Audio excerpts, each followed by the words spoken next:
how are we changing what we do from day to day? That's what our panelists are going to be talking about. Is there any place anymore for straight science stories, or does everything have to have a political angle? Are straight science stories actually political, whether we realize it or not? So what I'd like to do is what we did in the last panel of, we're going to have a conversation among the 4 panelists, but if you have thoughts that you'd like to contribute, come on up during our conversation and come to one of the 2 microphones, and we'll include your questions also. And when Brooke has encountered some questions from the Twitterverse, she will raise her hand. So I'll introduce the esteemed panel for you first. First, we have Virginia Hughes, the science editor of BuzzFeed News. Before going to BuzzFeed, Virginia was a freelance writer whose work appeared in The Atlantic, The New York Times, The New Yorker, and Slate. She had a popular blog called Only Human on the National Geographic blog network, and she was twice in the Best American Science and Nature Writing anthology. Next is Heather Murphy. Did both of those words come out? Heather Murphy.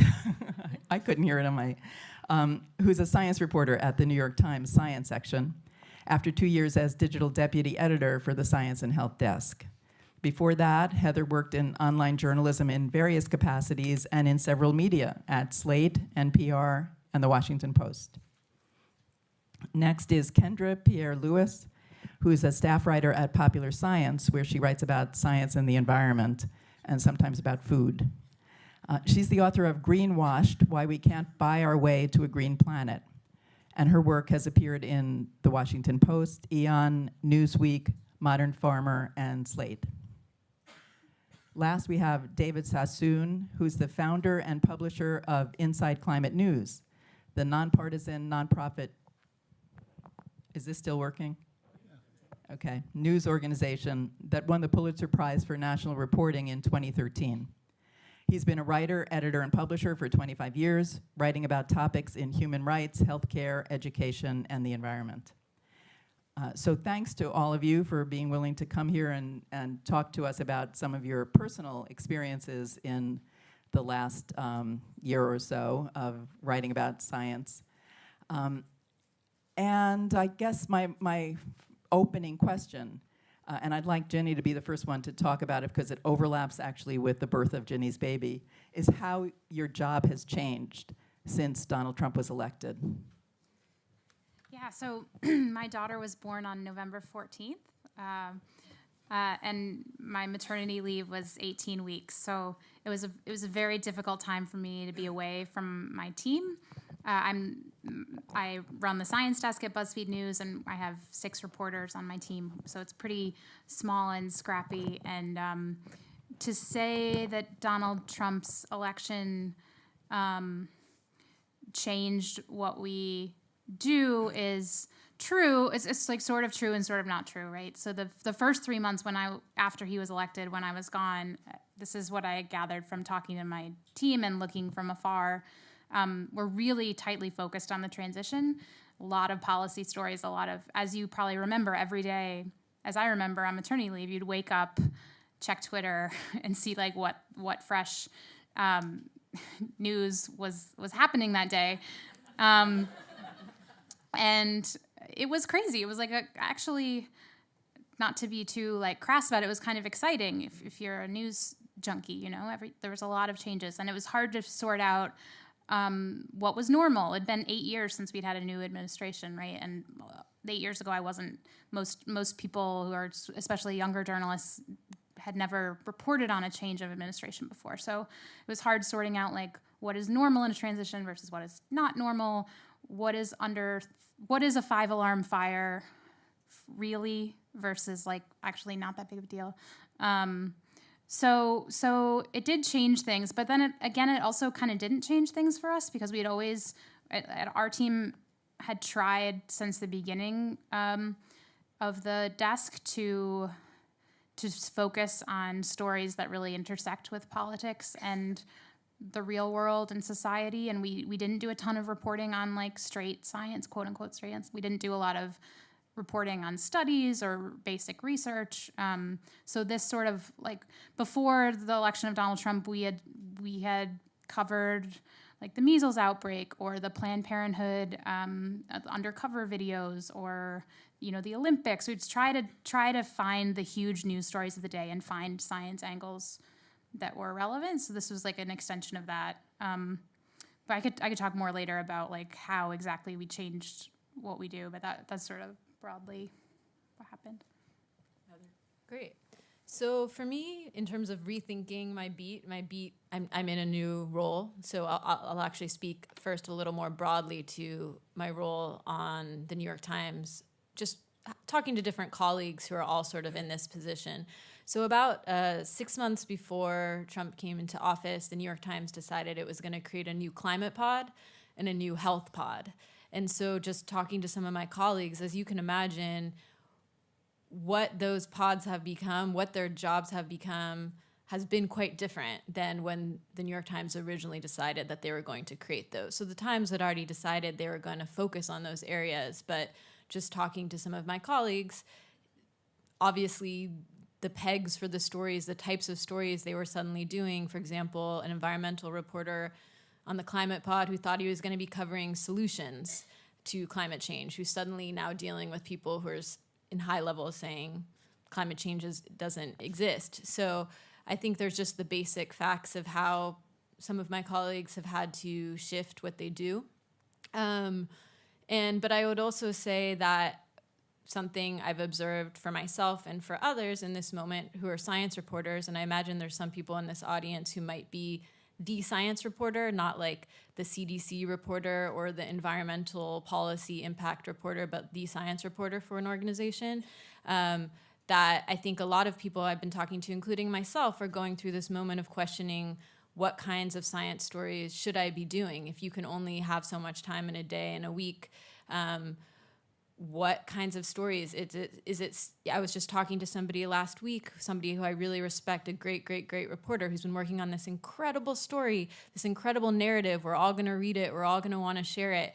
But she said, it's a great science story, but what's the point? Like when we're living in this moment when all this stuff is happening. So I don't have an answer to that for myself or for my colleagues, but I think that's just what a lot of people around me, including myself, are grappling with when you are trying to meet your deadlines and do different kinds of stories and decide how you're going to organize your time. So I was actually freelancing when Trump got elected, and my first week at Popular Science was the week that Trump was inaugurated. So I don't have a lot of pre-Trump stories in regards to like working at Popular Science. One of the things that I do think that Trump's election changed in terms of reporting on science is a recognition ultimately that there was a bit of a value and comprehension gap. Like we sort of, the way in which I feel like you're often taught how to report a science story, there's this underlying expectation that people understand sort of the machine work of how science works. And since Trump got elected, that's very clear that that isn't true. That there is one of our most popular stories is 10 ways you can tell the earth is not flat. So being at Pop Sci has really opened my eyes to sort of like the difference in terms of, I don't want to call it a values gap, but like, I don't know what else you can really call it. So in terms of reporting stories, I guess it's two-tracked. I do a lot of single study stories. And in those, I joke with my editor that I write long because I spend a lot of time making sure that every concept is explained. So what might be a traditional 600-word story, it takes me 1,000 to 1,200 words because you will understand everything when you leave. I take nothing for granted.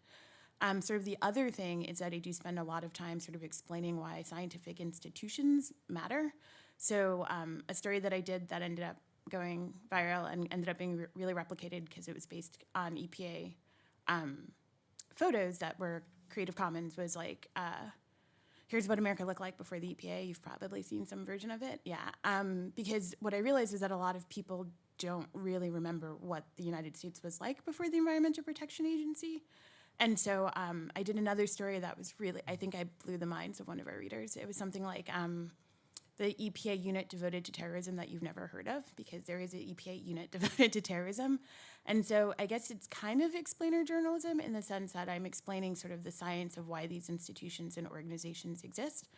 But really, it's just sort of recognizing how, and I don't mean this pejoratively, how ignorant we all really are about science and the institutions that underpin science, and sort of how we created this crazy science structure, and pointing out the ways in which those structures are sometimes problematic. So we did like a Tuskegee story that explains why, like the Tuskegee Syphilis experiments, because it was the anniversary this year, that explains sort of why, we have these review boards that create reasons why you can't just test on people without their consent.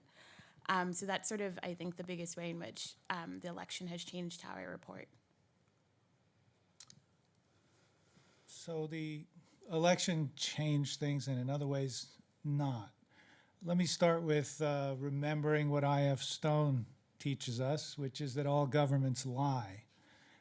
We have a special case, I suppose, right now.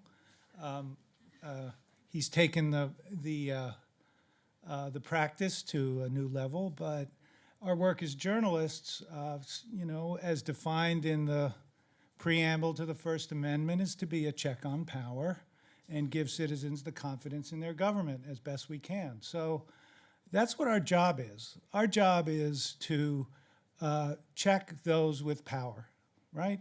I mean, that's our fundamental mission in this democracy. So in some ways, this is just another administration that journalists have to deal with in order to shed light on things. So that said, the other thing that's happening is propaganda. Now, you can call it fake news. You can, the delegitimization of the news media. Propaganda is a very old American art. It's been practiced for a long time. It has roots in, World War I. And there is a very vast apparatus of propaganda at work. It's reached a new level. So this is context for, okay, in this circumstance, we have a patient that we have to treat. What is medically necessary? What's the strategy as a news organization that we have to use to tell the climate story? And so here are a few things that we've done. The first is tell it like it is. Don't pull any punches. So one of the stories we ran after going through a lot of the exercise like you did, chasing the transition and all that stuff, sort of,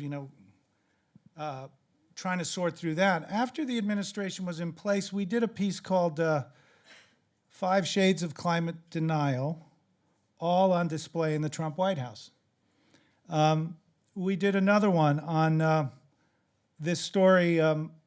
The Sierra Club brought up Pruitt's denial of climate science to the integrity panel of the EPA. And the EPA said, no problem. So our headline was EPA Science Integrity Panel says Pruitt's climate denial is permissible. We're not being afraid to use the word denial. So that's one thing. We're not pulling any punches. It's important to call these things as they are. We want to cover the story fully and repeatedly. So if you look at our website now, we have this little banner on the front, the hot topics. Well, what are the hot topics these days? It's never been like this before. Donald Trump, Scott Pruitt, EPA, Rex Tillerson. This is where the story is taking us, and we're putting it front and center. The other thing we're doing is we're guarding the record. The government websites are being scrubbed and changed. We're using archives and Wayback Machines to preserve the record and link to it, so that we don't want these attempts at censorship or muddying the record or muddying the science or denying the science to affect the ability of people to access the records that have been created and that are there. We also are continuing to report the science without fear or false balance. So on the Harvey story, we did run a subhead, big and bold, that said, yes, climate change exacerbated this mess. We didn't say it caused it, but we needed to insert it. We put it right there, and we took some heat for it. The last thing we did is this other project called Finding Middle Ground. And what we realized was that climate change in a lot of the country is being experienced by a lot of people, but it's not being called climate change. So we have a project going. We're sending a reporter around the country, and she just published her first piece. She's having conversations with people who are experiencing it and using different language for it. So the first piece she did was about 3 generations of Georgia peach farmers who last year the crop failed. And the reason the crop failed was that it was not cold enough during the winter. So the question is this a sign of climate change? Are they going to have to change the species of trees that they're using that require less cold in the winter? And it was really an interesting story and a beautifully moving piece about how away from the headlines and the polarization and the fight over all this stuff, there are ordinary people living ordinary lives having to deal with these impacts and make decisions. So that's sort of the landscape of the way that we've been covering this in a pretty hostile and very difficult environment. Thanks all of you. I'd like to go back a little bit to something that Heather said, one of her colleagues said, which is, this is a great story, but it's just a science story. Should I be writing these kind of things anymore? Have the rest of you wondered that about your own work? Have you tempered what it is you get excited about, or tried to make everything seem, put it in a different context because of whatever's going on in the world now? I mean, yeah, definitely. My boss, editor-in-chief Ben Smith, I think this was during the campaign, actually, so even before Trump was elected, he had this great metaphor of, like, if a meteor is coming toward the Earth, you can't really expect people to not, like, stand up and point at the meteor and start screaming about the meteor. And I think about that a lot. Like, when there's a huge news story of huge relevance that everyone cares about, writing about, I don't want to, like, writing about, like, the latest advancement and how neurons work, which by the way is what I wrote about for 9 years. It just doesn't feel urgent. And if you have small resources, which everyone does, we all have limited budgets and limited staff. It's a matter of, triage. So I think it's a matter of, like, choosing what things to go after. But does that mean that the new understanding of how neurons work doesn't get written about? I mean, or you put it in for the us, context yeah. of, For BuzzFeed, it means you have to that. make choices, right, about what things you cover and what things you don't. And I think that's a moving target always. For us, it's always been based on the news cycle. Well, the Times would feel a need to write about the science too, the straight science, right? Yeah, yes, we would. I mean, I think one point that something I've been thinking about lately is I think that sometimes when you have a juicy political peg, it can give us a false sense of substance for certain kinds of stories. That if you have, this said this particular public official, now I'm going to debunk why they said this wasn't true and pump that out. It's an easy thing to do. But I think the thing that a lot of my colleagues, that a lot of people here, everyone is grappling with, is making sure that we do the deeper stories on all these different science areas. And I think also something I've heard a lot, and I found myself lately in some reporting, is sometimes starting with a story, maybe it's on neurons, maybe it's something else that doesn't seem like it is political or doesn't seem like the researchers are being affected, but once you start talking to about 6 people, you find that actually, wait, something about the way that this particular research is being done is actually changing right now. And so I think that is also the luxury that we have by having so many people on so many different beats. So the fewer people you have, I think the harder decisions you have to make about who's going to cover what and what ratio of things people will cover. And do you also get the feeling that each of your stories has to kind of set the context, or can some of them be kind of throwaway, this is a fun fact kind of story, this is a quickie, or, you know, does it feel like everything is more urgent, each individual piece, or can you sometimes relax? I have one topic. Go for it. We're popular science, so we're science. We don't do explicit political reporting. So we do a lot of, I guess, fun or throwaway stories because that's sort of what our readers demand, along with sort of like the more serious stuff because, you know, it's hard to be in this climate and not do that work. My beat is mostly environment, so my boss jokingly calls me and my colleague doom and gloom. She's doom, I'm gloom. But there is like a limit to how much, I think on a personal level, that you can internalize in terms of the dumpster fire that is our current environmental reality. So, you know, I love doing fun food science stories on the side for that reason because I call them my little mental health stories. Because they do sort of even things out. But yeah, I mean, like I did get a pitch the other day for an environmental story, and I was like, it's not, I think a year ago I would have reported it, and now I was like, this isn't shitty enough, basically. Like, this isn't bad enough, and it sort of touches things that we already know. So I think within environmental stories, you do go for sort of the more horrific ones, because there are so many horrors to choose from these days, that you kind of go for the ones that have the broadest impact. We don't do light very well, but we're learning to do shorter. So. Well, you know, I was interested, David, when you said that the hot topics at the top of your website now are Scott Pruitt, Rex Tillerson. How is that different from what it would have been a year ago or 2 years ago? Well, I think we're right now we're covering the abuses of science a lot. I mean, that became pretty clear to us that needed to be a through line of what we're covering, to bear witness, build a body of work, document everything that, you know, we could as a small staff that we are. So, you know, we weren't seeing that kind of thing, you know, in the previous administration.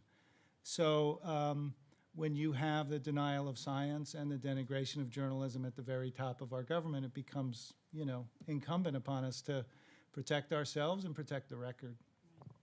Kendra, you were telling me earlier about something you did this morning at work that's similar to what you occasionally do, of sort of like a stealth way of getting in some political context. Can you? Yeah, so a lot of our readers don't necessarily, or I should say a vocal minority, I'm not really sure how many of them there are, but enough that I get hate mail about this, don't actually believe in climate change. And so I often work, well, there are a couple things. I very rarely use climate change in the header and the deck because they won't click on those stories. And so it's a unique opportunity to speak to a broad cross-section of America that maybe this is the only sort of straight science journalism that they're going to get, and I take that very seriously. So I don't put in a lot of, I don't assume shared values, I don't assume political affiliation. I'm very much geared towards the fact and towards context. And so a thing that I like to do, so like right now, one of the big things that is happening is they're talking about cutting the budget for Earth observing satellites, especially because we use them for climate research. And so I'm not going to write a 1,000-word treatise on cutting all the negatives of cutting the budget and all of that. That's not our niche.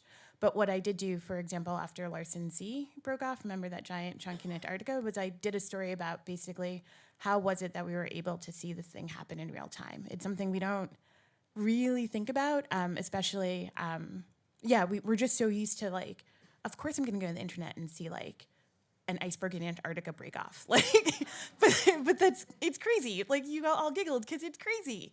And so that was literally the story. It was like, how were we able to see this is crazy, basically. Like, we saw this crazy thing. How are we able to see this crazy thing?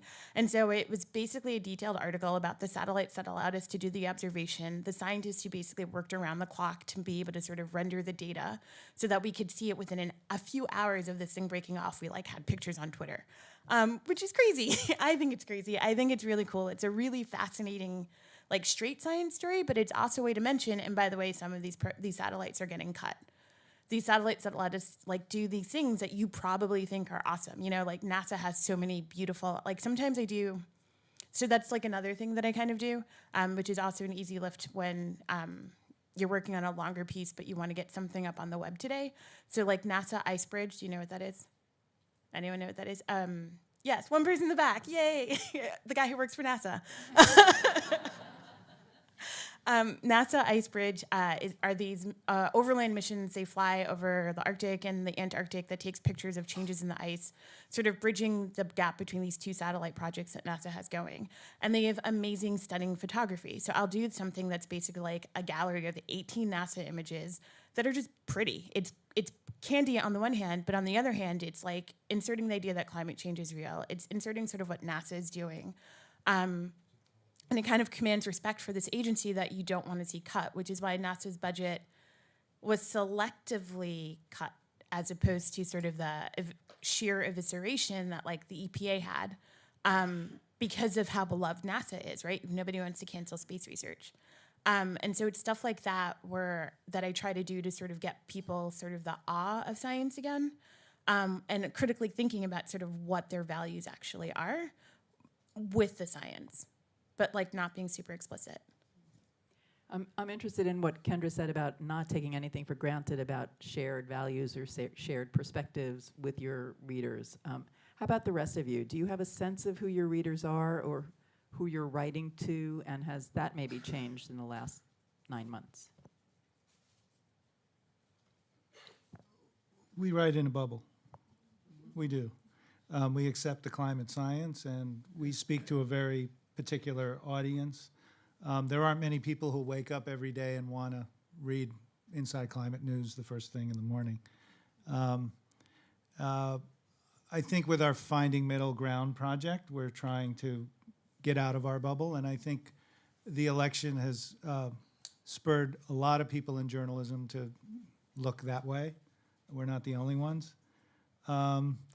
But in terms of the way we talk about climate change, you know, we're not going to start adopting some kind of hedging or false balance or anything about the science. That we won't do.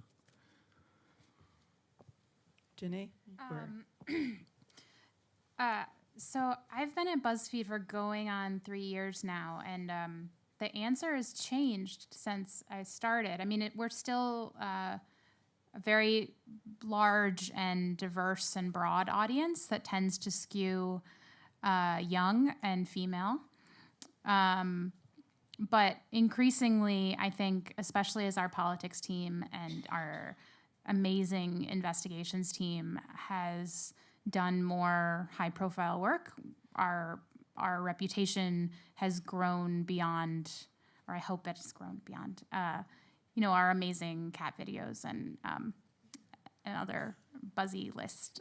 So we also try to come with that same approach of, like, we have a really broad audience we can't take for granted, and also so much of our traffic comes from social media, Facebook and Twitter, and when people share these things, it doesn't matter what their political affiliation is, they probably have someone in their family commenting who may not share that political affiliation. As I mean, I grew up in the Midwest, and my family certainly has different beliefs than I do. So we try to not think about a reader as being like of a certain political persuasion. Can I add one more thing? One of the things that's happened, especially over the last 10 years, I'd say, is a hollowing out of environmental journalism in a lot of the country. So we are writing in a bubble, we're on the coast, but the reality of what's happened to the industry, it's not unique to environmental journalism, but also covering the State House and you know, the massive layoffs that happened. There used to be 55,000 reporters at all the daily newspapers 10 years ago, and now there are 28,000. It's been cut in half. So that too is spurring us to actually, we were working to develop a project to work with newsrooms in places that don't have environmental and science reporters, and start to say, revivify or catalyze a conversation. And finding middle ground is one of those aspects, but it's, it's not something that we can solve, right? There has to be a larger revival of journalism in the heart of the country, not only in environmental journalism, but State House and every other kind of journalism you can imagine. My name is Zoya. I'm an aspiring environmental journalist. And my question is about how to make climate change something that readers want to still read about when they're sort of bombarded every day with tons of articles about that. And also for readers who, sort of know climate change is a thing that exists, but care more about other stuff. How do you make it something that people want to read and when they should really be reading it? I guess if that sounds like a climate question in particular, I think the important stories we do get read widely, and a lot of stories that I suppose is, for us climate nerds and are in the weeds need to get done, and they also get read by a pretty large bubble. Anybody who's involved in climate and energy policy, the fossil fuel industry, Capitol Hill, the agencies. I mean, we're all read by all those places, by, I suppose, the specialists. How do you get them read? I mean, I think it's only going to become a more and more important story. The physics is working in our favor, right? And it has so many dimensions. It's not a single topic. It's a business story. It's a farming story. It's an investment story, real estate, educate, you name it. I mean, so there's a great career ahead of you. I think that this is something that people struggle with a lot in my previous role. This is one of the things, figuring out how to find audience for different stories. And some of the people in the climate pod, joked about how Trump, actually gave them a narrative that people paid attention to. We have a villain, so suddenly there's, or there can seem that there's a villain, so suddenly people were reading it. But that only gets you so far. I think that Amy Harmon, who's a reporter at the New York Times, did a really excellent job recently with the climate change story. And I think that the reason it really resonated with people is because she went for sort of a counterintuitive narrative, and she didn't take the easy way. She did an interesting piece on a young, really smart woman who was really passionate about the world who didn't believe in climate change, and it caused real conflict inside her. And I thought that was a really smart way to try and get at the complexities of this, because I think when we just serve sort of the standard narrative to the same people, then people tune it out. So I think there is a real case for storytelling, and along with the reporting, putting as much effort into thinking about how we do the storytelling, and that's hard too. Heather, you alluded to something that I wanted to ask you all too. When Carl this morning said that we should all be thinking of ourselves as circulation managers, we should all figure out a way to enlarge our audience.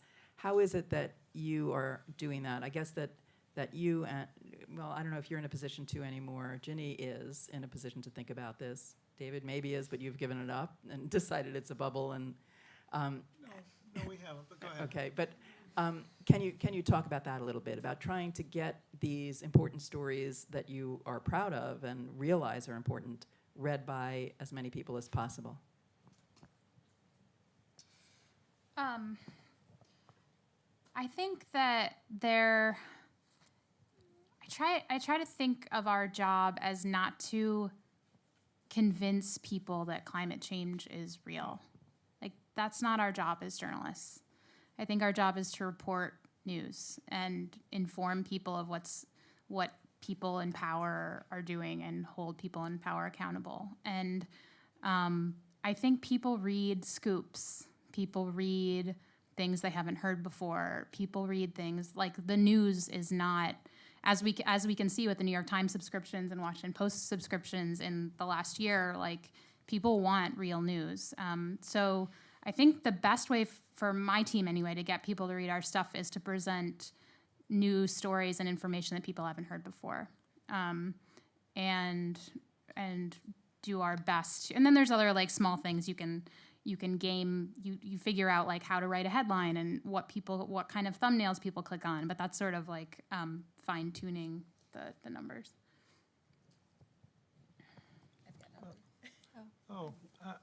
I think we're going to see the bubble get bigger.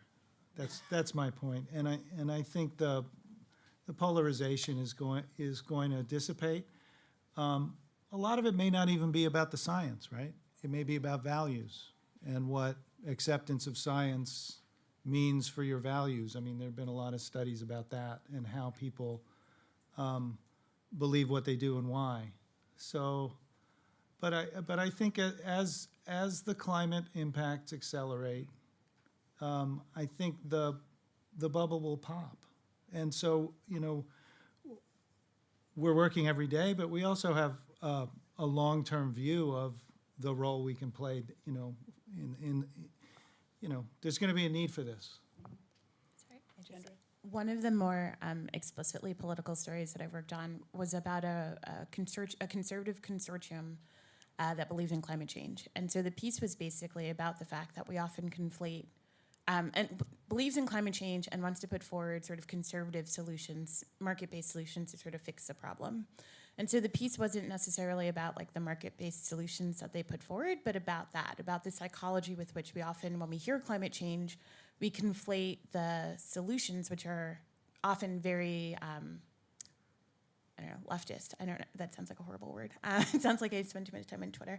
But like, or I guess anathema to, I guess, conservative values with the problem. And so I think in terms of reporting on the issue, finding ways of decoupling that, separating the problem from the solutions is actually, I think, really important because we live in a country where we can't even agree on the problem.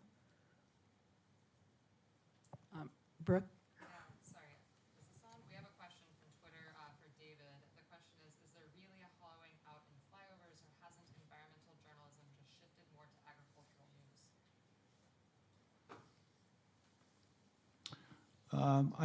I don't know fully the answer to that. I think you're not seeing environmental news is more than agricultural news, is what I would say. And I've actually, Kendra, you told me, I think, while we were waiting outside, that the agricultural outlets are beefing up their work and doing more work. So I'm still learning about that, but I think on the typical kinds of environmental stories that you would classify as environmental, I think there has been a hollowing out. Yes, sir. Yeah, my name is Mel Berkowitz. 25, 30 years ago, there were already environmentalists and scientists who were very pessimistic about the future and due to global warming and the disappearance of species. If I may diverge a couple of metaphors, in Shakespeare, he has the character Edmund saying, "I meant to do evil, but I wound up doing good." And as far as Trump is concerned, this too will pass. However, the environment is still going on, and I don't see a plateauing effect yet, though I expect that it will happen. Not my lifetime, though. There's not really a question for Well, the panel, right? what do you feel about basically how to change the political views on environment? I taught biology, I taught environmental science. It fell on deaf ears, and I'm not very optimistic about it. Well, I'd like to broaden that a little bit because to just ask what you think your role is.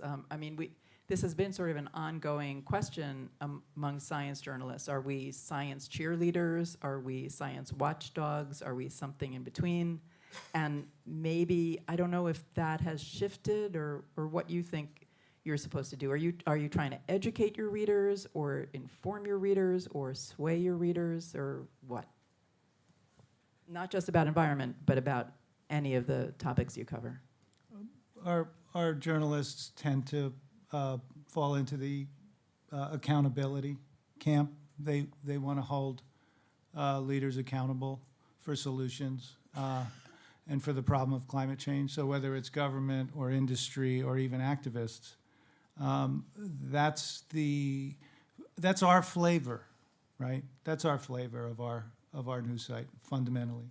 Well, what's your feeling about Hansen then? What about him? You mean should he be an activist or not? Yeah. I don't know. I think you guys had a whole session on that, didn't you? Oh, that's coming up. That's the next session. So the rest of you, your ideas about what your role is in that balance between pushing science or holding it accountable? I think it's both. I think, well, I don't think, pushing science, I think, is really strong. I think our goal is to inform people as to what science says. Our goal is to inform people as to how science comes to its conclusions and give people enough information so that they can make decisions. Science doesn't tell us what to do, it just helps us weigh our options, ultimately, right? Like, I don't know. Like nutrition science tells me I probably shouldn't eat a bacon cheeseburger, but I'm probably going to eat a bacon cheeseburger. Like ultimately the decision comes to me, and it's like, I being informed makes me make a better decision ideally, but it doesn't necessarily hold me to a decision. I do think that this isn't really my role at Popular Science just because of the structure of our magazine, but like broadly and more ethically, I do think, the whole punching up, not down, and holding leaders accountable is absolutely a function of science journalism. And I also think that flips the other way, where we need to hold researchers accountable for the work they're doing and how that affects society. But I do think that right now, the environment is just toward science is so toxic, it becomes really difficult to be critical of science except for in the most egregious ways. Okay. Heather, do you have any thoughts on that? I think we have to give people good information, accurate information, whether reporting on nutrition or the environment or whatever it is. And I think that the more we can help people understand how science intersects with their lives and how make a policy accessible, make something human for the aim of informing, but also holding people accountable, that's a good thing. Jenny? Yeah, I fall into the watchdog camp, but I think, I guess no one would ever ask a business journalist, do you think your job is to be a cheerleader or a watchdog, right? And I think science journalism is just another area of journalism. We specialize in this other institution and this other specialty, but fundamentally I don't think our job is any different. To what extent do you guys follow like research in the science of science communication, and does it affect your work at all, or how you think about your work?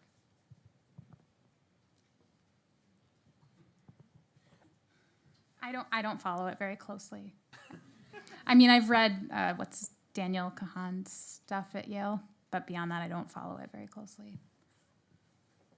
I guess I would think of actually a conversation I had with Carl Zimmer over there at one point when the New York Times, we were doing something called the misconceptions issue, and we had a really interesting conversation, which I remember, which touches on science communication about the risks always of debunking a misconception is that you put the misconception out there, and there's some interesting research about that. And so I think it's not something I'm consumed with. I think we pick stories that are important stories and just try and be responsible. But when I read about how just even to debunk something, you're putting the bad thing out there, sometimes it does give me pause. Or when you're writing a story about a vaccine and there's no real research that the vaccine is not good, that's not solid research, but in the decisions people are making about whether to cite something, knowing how certain things spread, I think these are pieces of information that are helpful when we're making decisions about what should go in and how things should go into stories.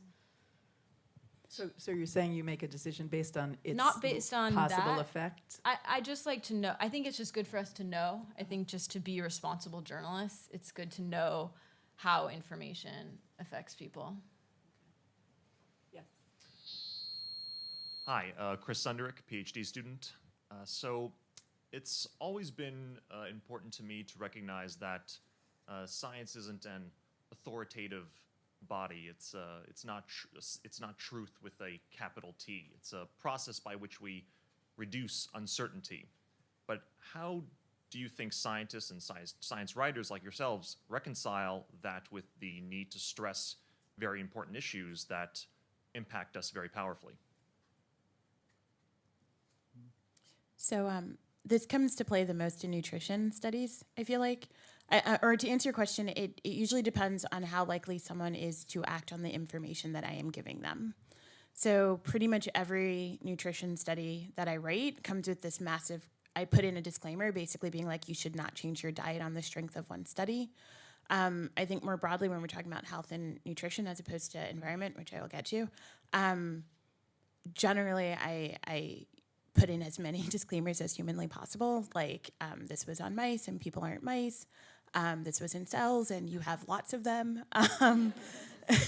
So like that's sort of like where it comes, that's just the most obvious because you know people are going to do something. Like I did a study yesterday that was like ketogenic. There was a study that came out that found out that ketogenic diet, so like 90% fat, makes mice live longer. Like I think it was 13% longer. And you know someone's going to try and live on coconut oil. They're going to read this and they're going to live on coconut oil. So you put in a disclaimer that's like, this is in mice and also don't live on coconut oil. You like don't. On the other side, that's actually, like this comes up the most, I think, in climate change studies because on the one hand, the science of climate change is pretty clear and certain. We know that the climate is changing, but the details are still being worked out. And I've read a lot. I read the comments. I know I shouldn't, but I read the comments on Facebook. Yeah, everyone.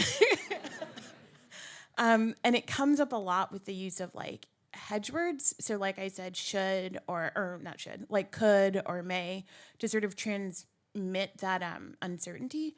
And so ultimately, I get a lot of pushback. People are like, well, it may, but it may not, you know? And so that's something that I really struggle with, is explaining the process without undermining, I guess, sort of the intent or what the study says. And that's something I don't have a clear answer to. You know, we need science to be authoritative. Because then I know my cell phone's going to work. And I know the ceiling's not going to fall on my head right now, and so on. And climate is a very particular situation in that if you wait for the signal to emerge authoritatively from the noise or confirm the science in a way that is, you know, bulletproof or whatever, it's too late. And so you have to build in questions of how you gauge risk and what you do in the face of risk and not knowing.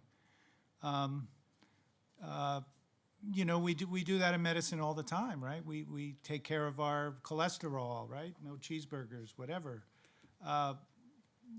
So it's a conundrum, but I think that we look to science to be authoritative in a certain way to help us, you know, save lives and take care of each other.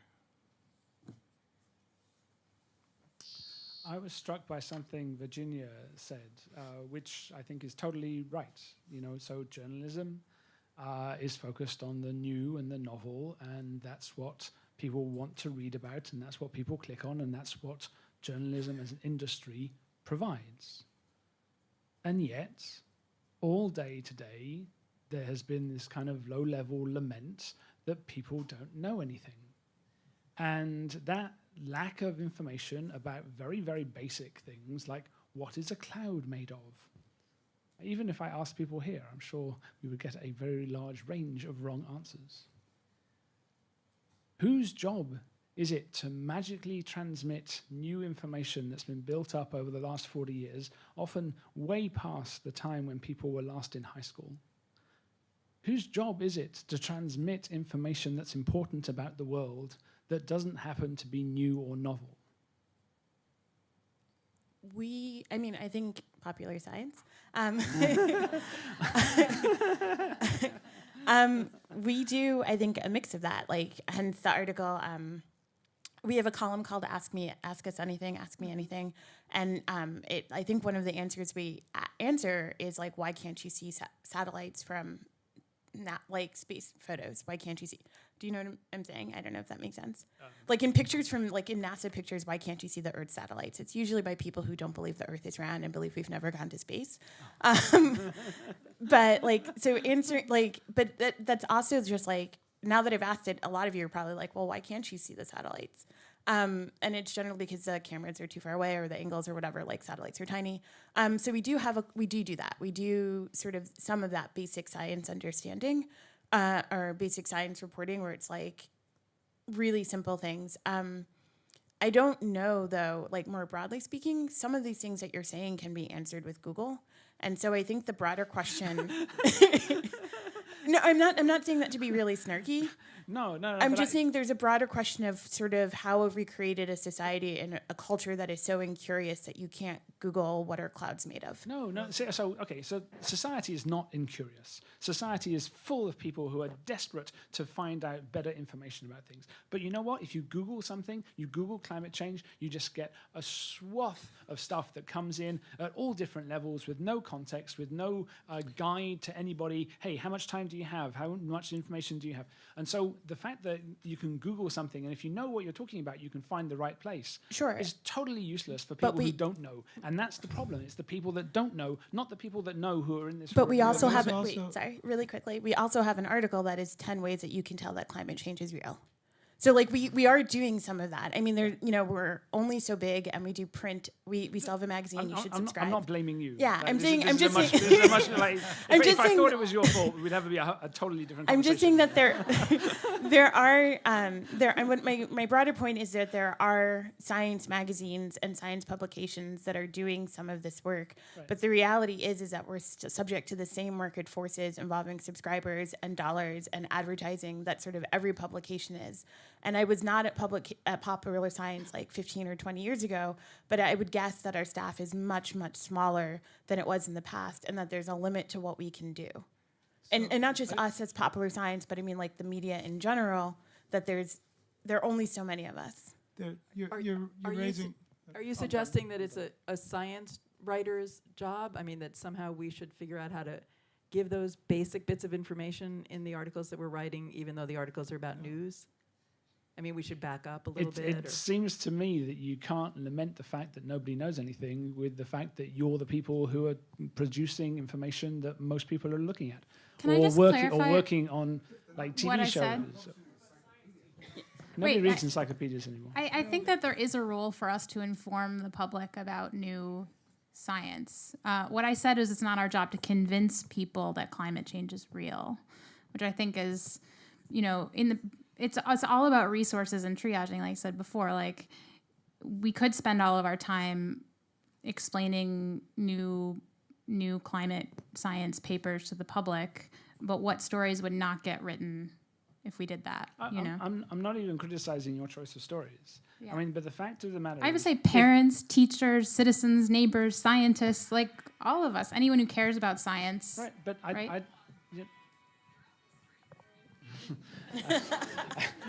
I suddenly feel uplifted. I mean, the fact of the matter is that none of those people have the platforms that you do, and of course there are people with much bigger platforms. People on How TV, many Twitter followers do you have, Gavin? 25,000. That's a pretty big platform. No, but that's nothing. How many clicks do you get on each story that you put out? It's in the tens of millions. We have time for just one more question. Hi. Oh, I might be too short for this mic. Okay. My name is Sarah. I'm from Cold Spring Harbor Lab. I'm a communications associate / press liaison. And you were talking about how the beats have changed since the election, and how you have to be really limited with what stories you pick depending on what each of your outlets are looking for.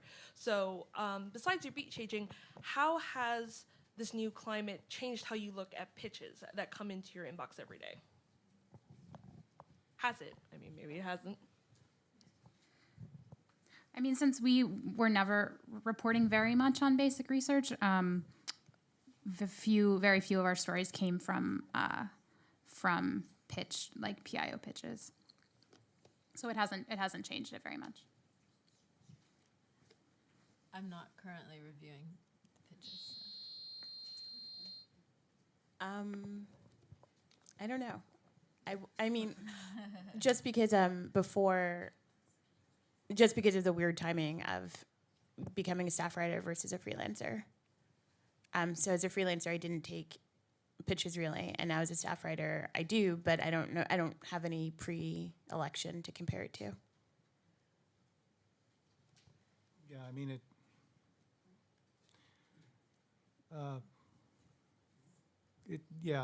it's hard to say. I think our editors could answer better than I can. I guess I'm assuming you're a freelancer? Oh no, sorry, you're not a freelancer. That's kind of pitches. Because I was gonna say for freelance writers, one thing though is when everyone's suddenly focused on one thing, it's sometimes a great opportunity for a freelancer to pitch something totally different. So if everyone at a news organization or outlet is focused on Trump's impact on whatever, then often there is a need for the other kinds of stories. But that's more for a freelance writer. I'd like to ask Kendra to. I think we're supposed to end, right? Or do we have time? Okay, go ahead. Yeah, I'd like to ask. Okay. Oh, really? Yeah. I thought it was 3:15. Oh, I'm sorry. Get back up online, everybody. Yeah. Yeah, Gavin, come back down. We're not. No, it's a great topic. I'd like to ask Kendra to clarify something. I once asked Gerard Peel, the founding editor of the Modern Scientific American, how he wrote a science story. And he said, we were never really interested in giving our readers a lot of facts. We were concerned with the public understanding of science. And every Scientific American story was, had an underlying story of explaining the method of science. And they would use the particular topic of the story, like hemoglobin, to illustrate how science works to come up with this conclusion about hemoglobin. And if I understand you correctly, you're saying the same thing. You're saying that you're using your stories to illustrate a principle of science in every story. Is that right? I wouldn't say a principle. I would say the process. The process of science, right. Right. Or I try to. Yeah, but that's the goal. So, yeah, that's, I think that's an important point. Yeah. Thank you. Isn't that a more difficult thing to do, though, when you're supposed to be producing many, many articles over the course of a day? I mean, none of you is in a sort of like a click factory right now. Even BuzzFeed News is not like BuzzFeed. But there are so many jobs where the science writer has to produce like 4 articles in the course of a day. How does he manage to get each one of them to be something that somehow tells you something about the process of science? I don't know.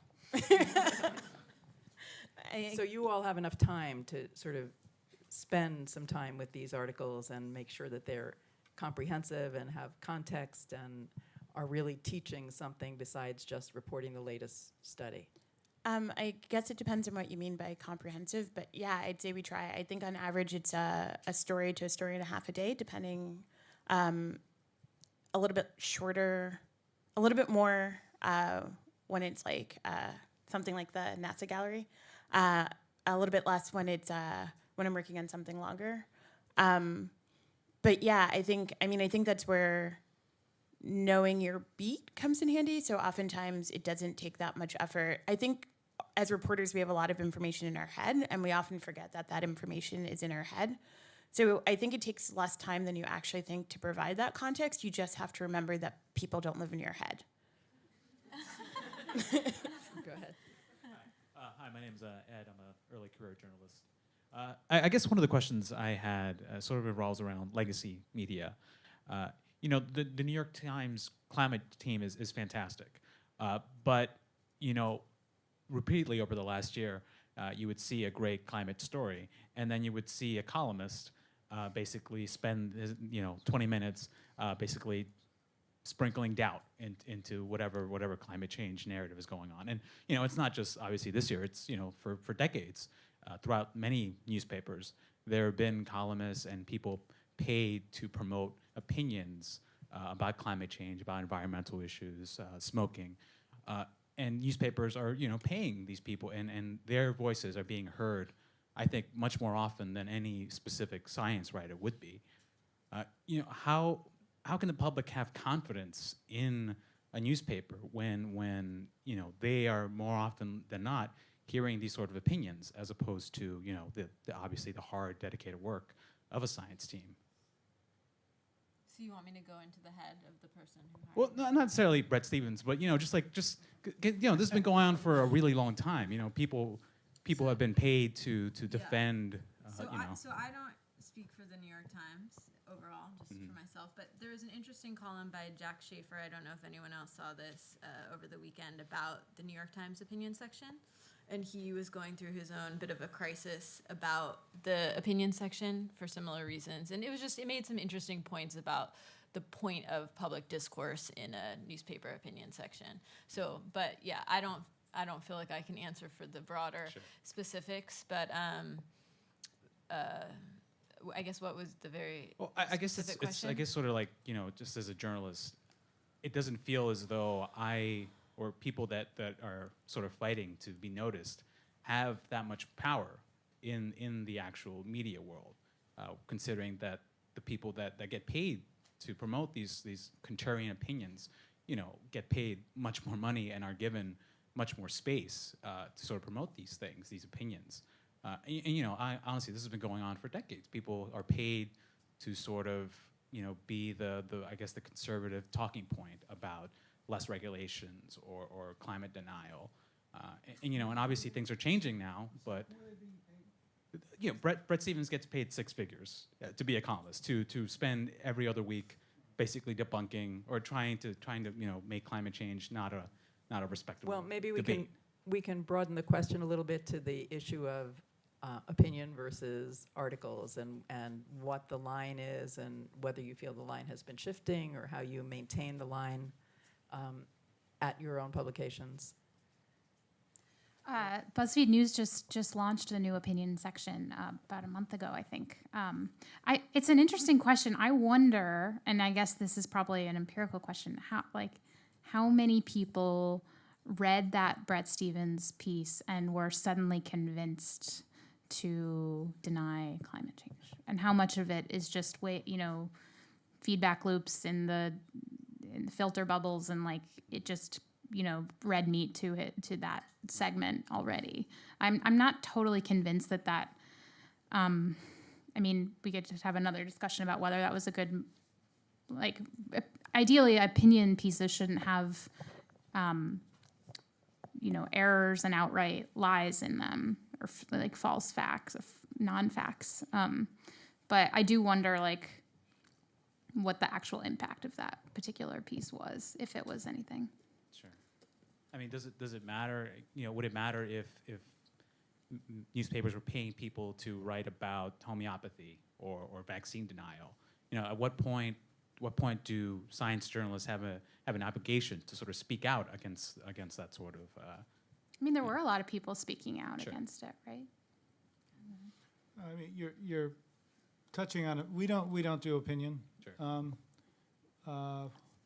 But there's a field of study called agnotology that studies the intentional creation of ignorance, right? This is something that we have to contend with, whether a columnist, qualifies under that or not.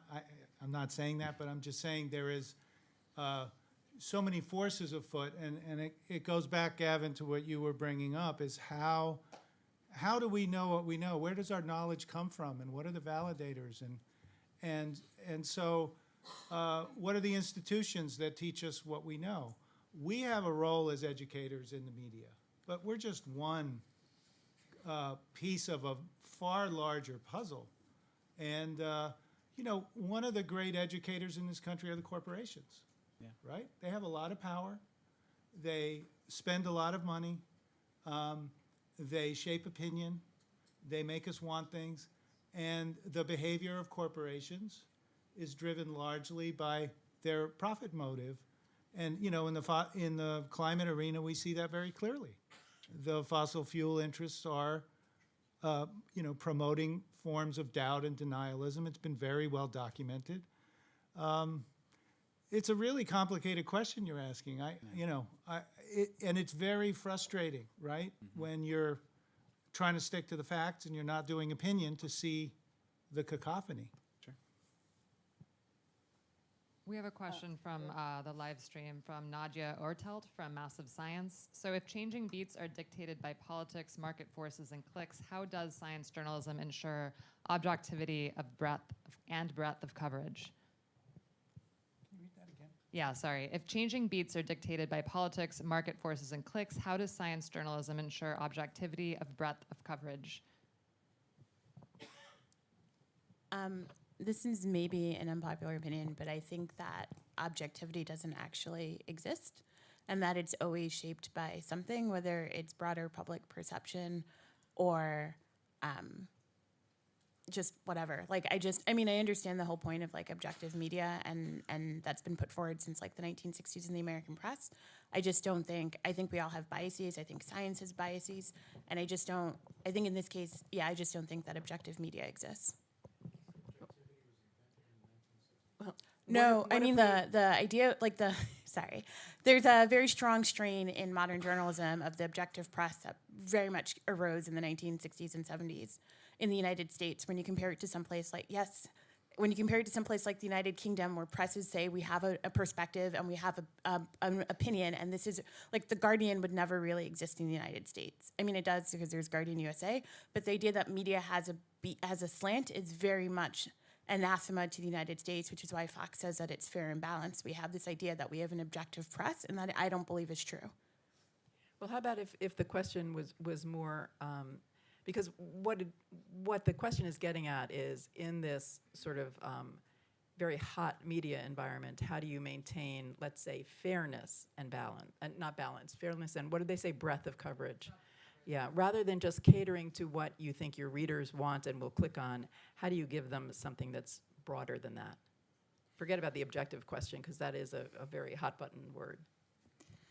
I think the idea of clickbait has gotten a little bit out of control, and like there's this idea that if you build it, they will come, and if you just, if we covered every aspect of the glories of science, then all of a sudden, then all of a sudden readers would appear and like learn everything, and like the clicks are a very good indication of what people are interested in, what they want to read. And I know now, after working at BuzzFeed for 3 years, that like the traffic is pretty indicative of you can't just force things on readers and expect them to suddenly, like, if people aren't there's a reason why stories are clicky, and it's not a trick. It's not like somebody, 3 years ago, 4 years ago, there was this, they called it the curiosity gap headlines, the like Upworthy, you'll never guess what, da-da-da-da. And that really was true clickbait, where you kind of tricked someone into clicking, and once they got to the article, it wasn't what was sold, and it was very disappointing, and people got really mad, and nobody shared those stories. And I think that's really gone away now. You don't really see that curiosity gap headline anymore. So I think like reader interest is a very good indication of what you should cover more of and what you should put more resources into. This doesn't precisely answer that question, but just one thing towards breadth, I think that I try and remind myself to do, that I think we all need to do, is just talk to people, just make sure outside of our jobs we're talking to people who don't agree with us, who we don't agree with, and be reporting not just from our desks. I think that just in terms of making sure we're not missing things, that's important. And in terms of clickbait, surprisingly, one of the most clickbaitiest things we have at the New York Times, mathematics stories. Believe it or not, that's the way to most viewed. Ken Chang's mathematics stories. One other thing to think about when you're looking at media landscape is the nonprofit world of journalism, which we're part of. There's less pressure on us to drive traffic because we don't derive income in typical ways.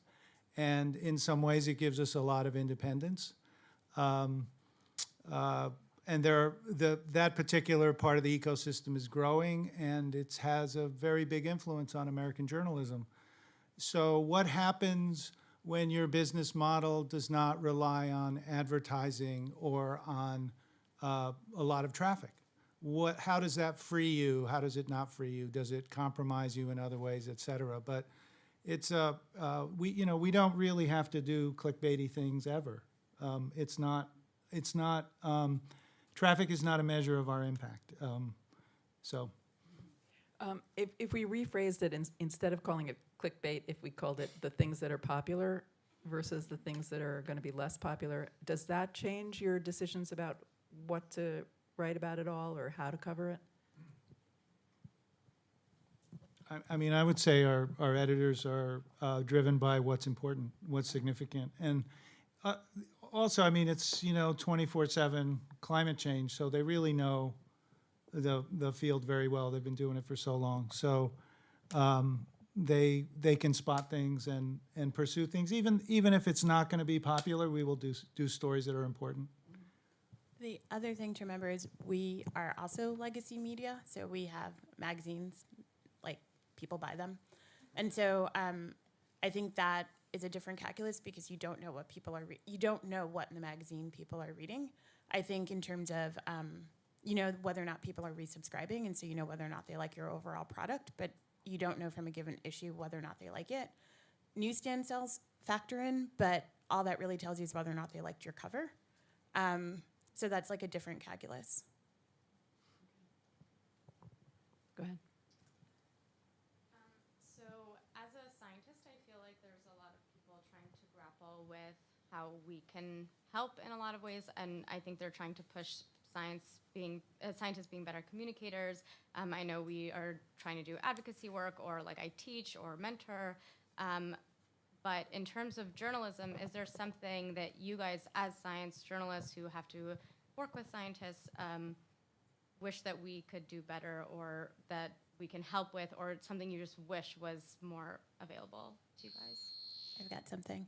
How do I phrase it? Make your journal articles readable.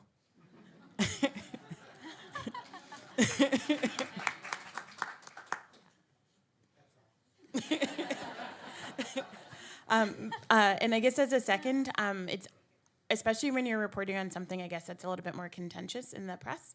Sometimes, or in topic, sometimes it can be a real struggle to get an outside author, and getting someone who's willing to say not only just no, but like in an email you can be like, off the record, I don't want to comment on this because I think it's a terrible paper.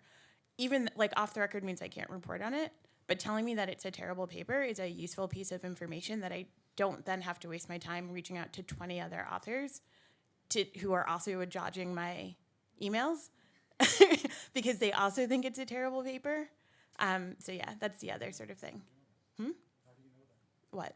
How do you know that 20 people don't like it just because one person? It gives you a heads up that maybe it's a problematic paper, and so you can reach out to somebody else and say, hey, do you think this paper is problematic, as opposed to, can you comment on this paper?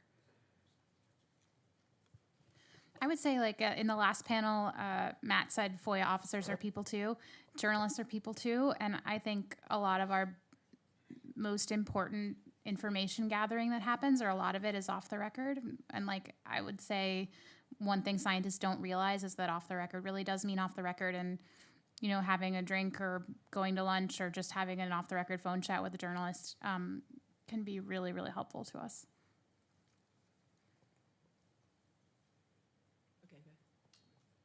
Hi, my name's Brian. I'm a graduate of Stony Brook University School of Journalism, then did journalism for a while, science journalism, and now I'm with Cold Spring Harbor Laboratory. So I've gotten to see kind of all sides of this PIO versus journalism world. And something Virginia said early on, it was kind of eaten at me recently, was that you guys, you look at yourself as watchdogs first, not cheerleaders. As a science journalist myself, I was definitely a cheerleader, so I'm wondering, why not? Why not cheerleading as well? Especially if you can always, the cheerleading side of science journalism is more evergreen, so you can always put that on the back burner until you have a free time or a slow news week. I mean, I'll just repeat what I said before. The idea that a business journalist should be a cheerleader for business is absurd, right? Or that a politics reporter should be a cheerleader for like scientists, and science is they're institutions and people like any other thing. And I think you know, if you want to get clicks, frankly, the cheerleading stuff is way more popular than the watchdog stuff, usually. So it's not about that. It's really like, I guess it's just a matter of resources. And I also think there's a lot of places, especially online, where cheerleading is happening in a really great and robust. As someone who personally, like, to take my journalist hat off for a second, I love science. I believe in science to the extent that you can believe in a process. But I guess it's just a matter of resources, and I think there's too few watchdogs and too many cheerleaders right now. Can I restate again, give a new word instead of cheerleading? It seems like Kendra even said that some of what she tries to do in each article is explain the process of science. I mean, do we think of ourselves as educators who want to convey the scientific process and the importance of science, and you know, is that part of the mission, as opposed to just holding science's feet to the fire, you know? So I don't mean like rah-rah science. I mean more like making sure that people are scientifically literate. Is that part of what our... I mean, I don't know think if this that's is what a you mean. question of like how much context do you need in any given story to make the story you're trying to tell understandable and, you know, clear. And that's a question that story by story, you know, some stories it might be, for instance, when the Planned Parenthood sort of hidden videos came out, we did a lot of stories on fetal tissue research. And that was a case where we really like actually did a lot of explaining and like hard reporting and fast reporting on like why fetal tissue research, why it matters, why people care about it, what the consequences are, like how tissue actually is sold, quote unquote. But that was very relevant to the news story about the video, so we felt like it was important. We wouldn't, at least our organization, wouldn't put in. I think our audience, like popular science audience, is looking for a better understanding of how science works and the details and the nitty gritty, and it's like that's something that our audience isn't necessarily interested in. Heather, do you have any thoughts on that, since you're so much more a general interest publication?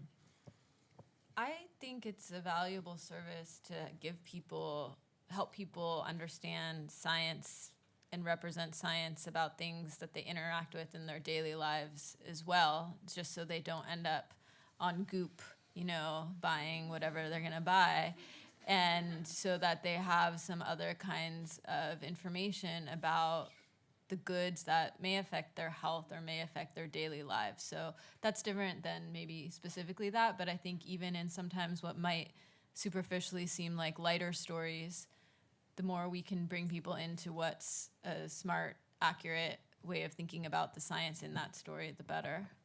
And if it happens to be really a cool, fun thing, if we can do that in that as well, rather than risk like letting the thing that spreads across the internet carry some bad science with it, then great. Hi, my name is Jade Lovell. I'm the host of the science show SciQ on TYT Network. As a science YouTube host, my job is to engage people with science. And when I first started, people would say, I don't watch that because I'm not a science person. So I think pretty much everyone in this room, and I'm sure everyone on the panel, is interested in making people science people so that they don't end up shopping on Goop. People that like science and are open-minded to the scientific method. If you wanted to, I'd love practical advice rather than philosophical advice for this question. If you could give me one practical tip to make people engage with science more, what would it be?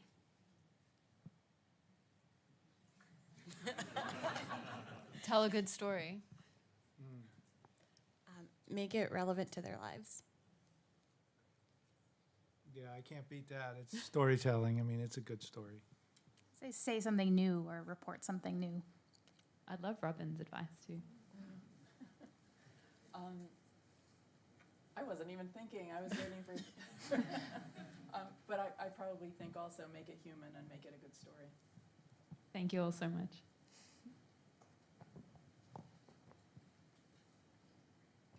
We have 5 minutes left. Brooke has a question.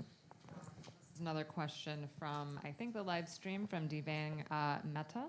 PhD student in plant biotech in Switzerland. Hi, I was wondering if the panel can ever foresee a time when science journalism will rely less on the, quote, lone genius trope that is so frequent and frankly so annoying to a lot of early career researchers like me. I will say that when I report on a lot of news stories, I need to find a new way of saying a group of researchers or a team of researchers. And when it's international, I make a point of saying that it's international. I try and list the universities if it won't be exceedingly long, because for that reason. But I think it's trickier in longer like narrative pieces because you're often it's hard to anchor a story in a group. You're often anchoring it in an individual. And that can perpetuate that trope. But I think most of us who actually do science journalism are aware that it's very rarely like a lone person alone in a dark room. The other side of that is the trope of just let's tell the story from the point of view of the scientist, and let's make sure we talk about his messy desk and his odd hobby and his.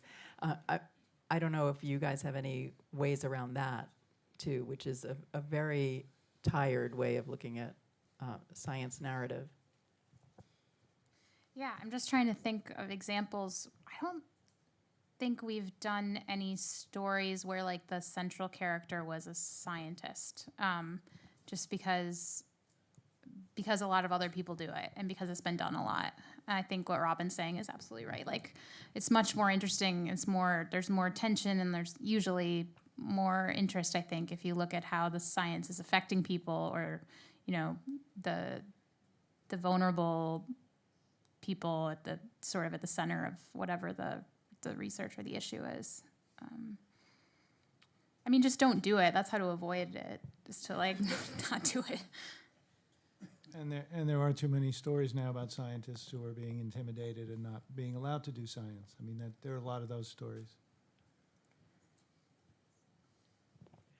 So those stories, you mean, are okay, are Yes, interesting to write about? I think so, because I think what it does is it helps you value the scientist and what they do, and you know, they're victimized, you know, and it's not just in climate. I mean, it's all kinds of you know, environmental studies that people are doing around pesticides or what have you. I mean, all kinds of things happen. A lot of muscle is deployed. You know, to sway the science or to change the message or things like that.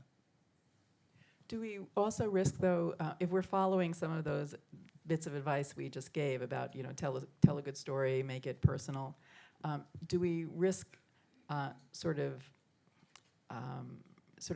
throwing the science under the bus, like not really telling the science accurately, not really conveying how science is done?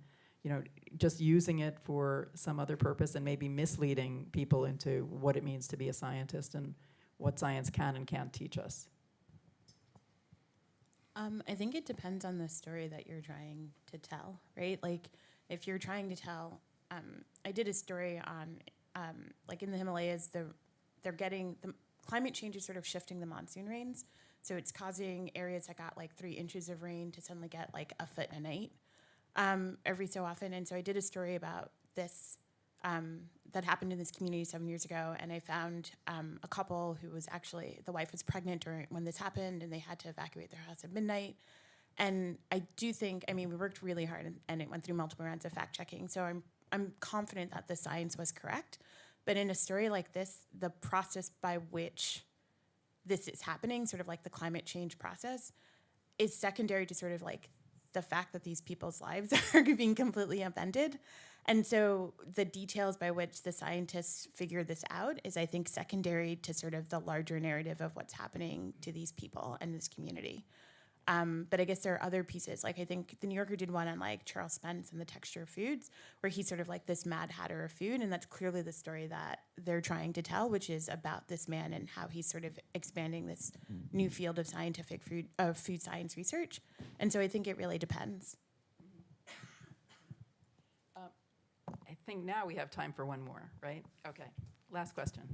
A lot of the issues that you work on or report on have a equity component where different populations are impacted differently, and I'm wondering how you decide to cover that, if you cover that, how you make that decision, and how that plays into what you and your teams write about.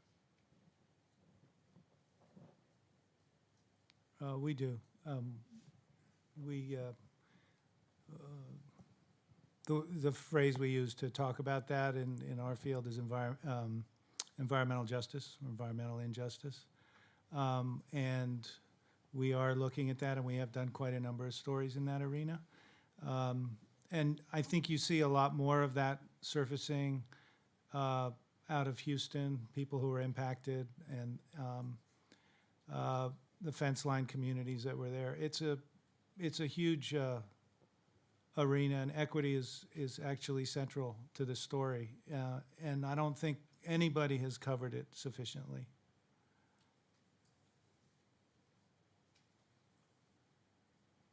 Anyone else? Do you think of your job as giving voice to the voiceless, or? Yeah, we do. Ideally, I mean, again, it's really hard because often marginalized communities are marginalized, and so the reporting, calling up some like rich, egotistical white guy who owns a startup or whatever is pretty easy, and finding community. One of my reporters, Nidhi, did a great story last year about the Indian Health Service in, really deeply reporting on Native American communities and the really crappy health care that they get. And that was a really difficult story to infiltrate because it was, the stories are harder to do, and they're often really sad. And it's much easier to get people's attention if you're doing a rah-rah, like, isn't this awesome story, I think. Right, well, thank you so much to this wonderful panel, and thank you all for your great questions.